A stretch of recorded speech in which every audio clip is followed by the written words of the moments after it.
friend of mine put me in touch with the tractor many years ago.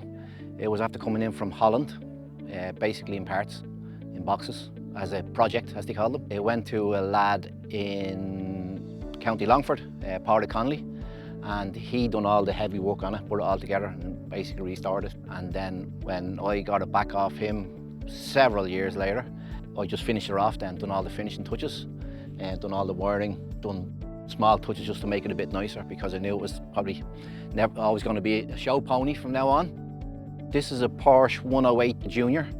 It's a single cylinder, 12 horsepower, air-cooled diesel.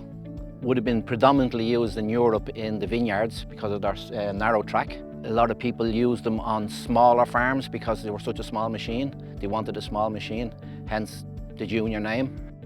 Porsche did go on to make up 2-cylinder, 3-cylinder and 4-cylinder models, and they were obviously got bigger as they went on, but this was like the baby.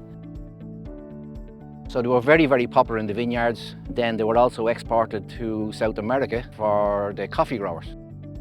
And so they were used basically for people who had small holdings more so than anything else, because they didn't need such big tractors. It's done a lot of work over the years, I'd imagine, before I come in from Holland.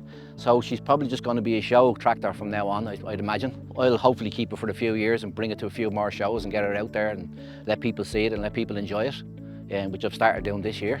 I honestly can't see it going back to doing farm work because they've superseded by much nicer equipment nowadays. So, but yeah, it's nicer as a show pony than it is as equipment, to be honest.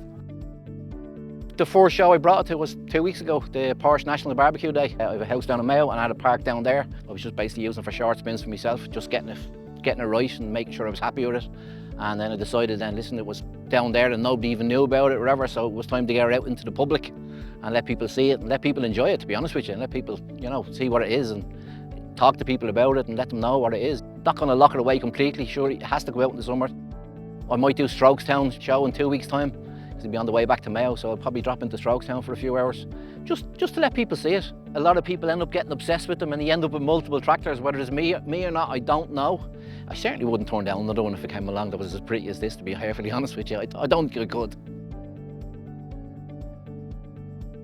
All told, doing her up and paying a man for his labour and all that, you're into the 20s and 30s, to be honest with you, and that wouldn't be including any of my work or any of my labour, because it's just mine, so you don't include that. So, but they're not cheap hobbies, but same with cars. Cars aren't really neither, and that's what I've been doing all my life. So they're not cheap hobbies. You can spend what you want really on them, to be perfectly honest with you.